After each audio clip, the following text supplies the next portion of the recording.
तुम्हारे गुस्सा आ रहा है कि जिस तरीके का अपने बच्चों को लड़ाई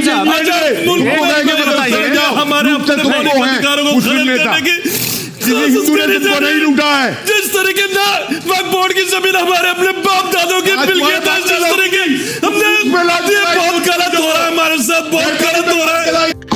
जय श्री राम दोस्तों, आपका हमारे चैनल डिबेट कीड़ा में हार्दिक स्वागत है।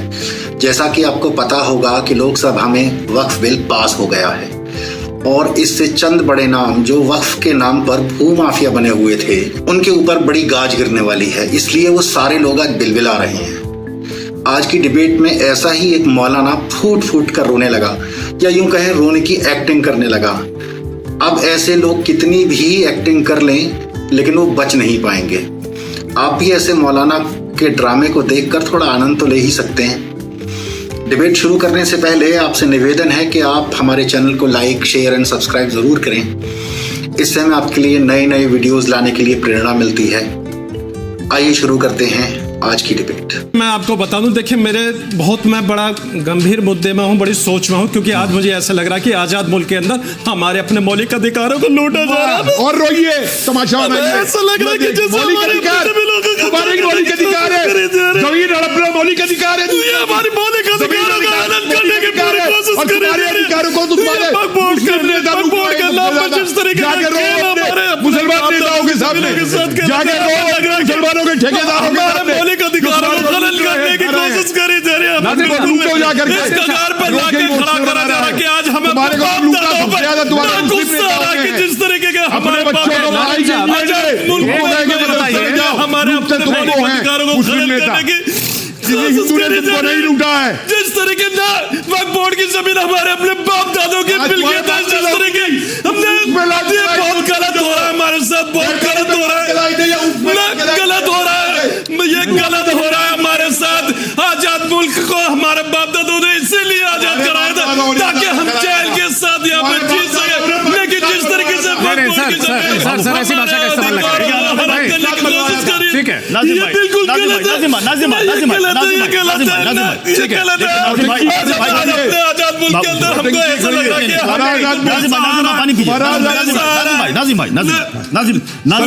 हमें ऐसा लग रहा है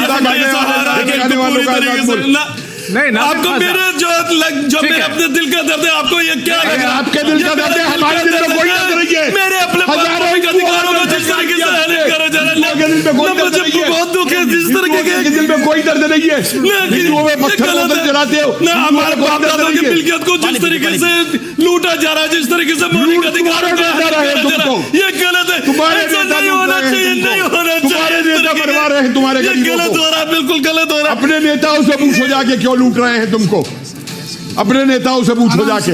नौटंकी बंद करो रोने की। ये देखिए, ये दर्द है, दर्द है। हिंदुओं का कोई दर्द नहीं है सर, ये कह रहे हैं दर्द है। कपिल सर ये कह रहे हैं दर्द है। हिंदुओं का कोई दर्द नहीं है। हिंदुओं के हजारों हिंदुओं का नरसंहार किया गया, वो रो रहे हैं, भावुक हो रहे हैं। भावुक हो रहे हैं। ये तरीके हैं, ये नौटंकी है। अच्छा, यही भावुक को वसी करता है, भड़का करके ये रो के भड़का रहे हैं। मुझे बताइए, इनके वक्फ के पैसे को कौन लूट रहा है?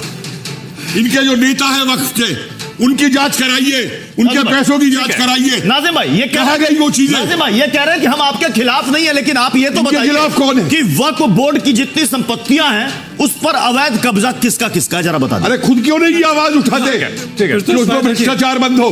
किसी का कब्जा नहीं है, सिर्फ और सिर्फ ये जिस तरीके से एक प्रोपगेंडा चलाया जा रहा है कि मुसलमानों का नाम लेकर बदनाम करा जा रहा है, तो इस तरह से गलत है। अभी जब मैंने अपने दर्द बयां करा तो कपिल जी ने एकदम तुरंत कहने लगा, मैं ये कहने लगा कि ये बता दीजिए आपको हमारी वक्फ बोर्ड की जमीनों पर तो आपत्ति है, और आप कभी आपने आश्रम की जमीनों पर की भी बात कर, हमारे वक्फ बोर्ड की जमीनों हमारे बाप दादा खत्म करने की कोशिश कर रहे हैं। ये कह रहे हैं जैसे आप हमारे वक्फ की जमीनों पर कह रहे हैं ना कि साहब हम ट्रांसपेरेंसी लाएंगे, जांच कराएंगे, सर्वे कराएंगे। मठ और जितने भी आश्रम हैं उनके साथ भी यही। ये जमीनें ऊंट पे लाद के लाई दे रहे हैं। सबसे पहले इनके आने से, इस्लाम के आने से पहले वो जमीनें किसकी थी मुझे बताएं। कपिल जी इनका राज था क्या? यहाँ सुन लीजिए, पूरे देश बात कर दूं, ये जमीनें आप क्या ऊंट पे लाद के लाए थे? भारत के अंदर आए थे, लेकिन इसकी जमीनें थी। आपने तो फिर भी टॉलरेट कर लिया।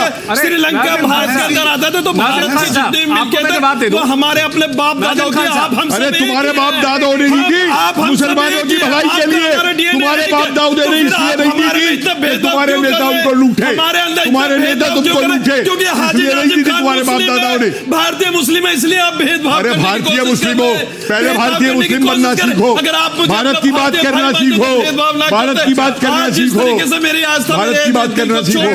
हमारी आस्था है, हमारी कोई आस्था नहीं है। बहुत गलत है, ये बहुत गलत है, इस तरीके का नहीं होना चाहिए। अरे नहीं होना चाहिए, तुम अपने को सही करो, तब सर से खुदा के नारे लगाने बंद करके दिखाओ। ठेस पहुंचे कि आज मुझे ऐसा लगा कि मैं भारत के अंदर अपने आप को खत्म कर दूं। भैया इस तरीके की ठेस करने का वो लेके आए हो, जो आपने किससे लेके आए हो नोटंकी करने का ये? हनन करने की अरे और नोटंकी करो, बंद कर दीजिए। कोई तुम्हारा हक नहीं हो रहा है, जो तुम्हारे लोग तुम्हारा हक ले रहे हैं, आप नोटंकी नाज़िम खान साहब एक सवाल मेरा आपसे, तुम जवाब नहीं खोल सकते। नाज़िम खान साहब मुसलमान तुम्हारे से राजनीति करके तुमको हरा रहे हैं। मुझे ये बताइए कि क्या जो वक्फ बोर्ड के पास सेक्शन 40 है जिसके तहत वो किसी भी जमीन पर कब्जा कर सकता है, किसी भी जमीन को अपना बता सकता है, किस आश्रम और किस मठ के पास ये अधिकार है? पहला सवाल। दूसरा, जो सरकारी संपत्तियां हैं उनको हड़पने का जो अधिकार है वो किसी को नहीं है, वक्फ बोर्ड को क्यों हो सकता है? क्यों हो? इनको पूरा है। जवाब दीजिए सर। इनको तो सड़क तक पे अधिकार है, जो ले जाए करना चाहें। चंदन भाई देखिए, हम किसी की जमीन इनको मस्जिद में पत्थर रखने का अधिकार है, बोतल में पेट्रोल की रखने का अधिकार है, पत्थरबाजी करने का अधिकार है। हमारे वक्फ बोर्ड की जमीन इनको सारे अधिकार है इस देश के अंदर, और फिर भी ये रोते हैं। बोर्ड अधीन आता है जहां बताते फिर भी ये रोते हैं, कहते हैं कि हाँ ये तो फिर दिक्कत किस बात की हमने है? किसी पर दावा तो फिर किस बात की दिक्कत है? लेकिन जब हमारे वक्फ बोर्ड के पास उसके किस बात की दिक्कत है? पार्लियामेंट हाउस भी तुम्हारा है, जमीन हमारी है। हमने आज तक किसी के वक्फ बोर्ड जो है मंदिर को बोल देता है अपना है, लेकिन हमारी वक्फ बोर्ड मंदिर को बोल देता है, 1500 साल पुराने मंदिर को अपना बोल देता है। कोशिश करी जा रही है हमारे अपने वक्फ बोर्ड की जमीन पे हमने किसी के आस। अरे तुम्हारे बाप की जमीन नहीं है वो जमीन जिस तरीके की तुम ऊँटों पे लाद के नहीं लाए थे उस जमीनों को, ऐसा लग रहा कि हम ऊँटों पे लाद के नहीं लाए थे उस जमीनों को, जो कहते हैं भड़काइए मत सर।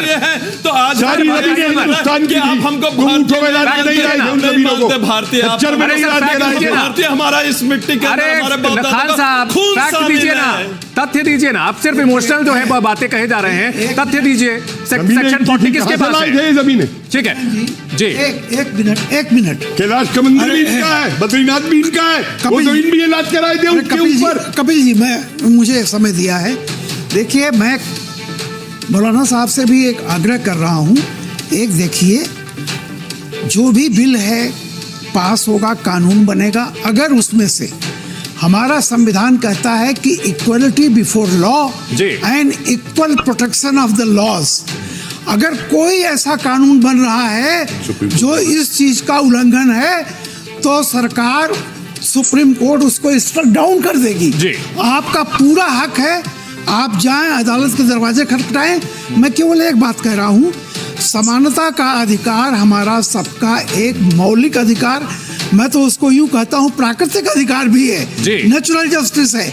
और देखिए, एक चीज मुझे बताइए, मैं बड़ा लेमैन इनकी तरफ पूछ रहा हूं, 8 लाख एकड़ या 8.5 लाख एकड़ जो भी है, इतने सालों से 8 लाख 8.5 लाख एकड़ जमीन अगर किसी दूसरे के पास होती तो कम से कम ये तो पूछा जाता कि इस 8 लाख एकड़ जमीन से क्या आय हुई है, कहाँ खर्च हुआ है। एक सरकार नहीं, वही कह रहा हूँ, क्या सरकार को यह जानने का हक है कि नहीं? एक 2 एकड़ का 95% इस देश के किसान 2.5 एकड़ से कम उनकी जमीनें हैं, उनसे पूछा जाता है। नहीं, एक सर, हमारे पास थोड़ी समय की, हमारे पास बस केवल एक लाइन, स्पेशल प्रोग्राम की ओर जाना पड़ेगा। दोस्तों, आप क्या सोचते हैं इस वक्फ बिल के बारे में, ऐसे लोगों के बारे में जो ये ड्रामा कर रहे हैं, ऐसे लोगों के बारे में जिन्होंने इन प्रॉपर्टीज़ पर नाजायज़ कब्जे करके रखे हैं, जो अपने फ़ायदे में और अपने लालच में अंधे हो चुके हैं, इनको आम मुसलमान से कोई मतलब नहीं है। प्लीज़ कमेंट में अपने विचार साझा करें और हमारे चैनल को लाइक, शेयर और सब्सक्राइब करना ना भूलें। मिलते हैं अगली वीडियो में। जय श्री राम।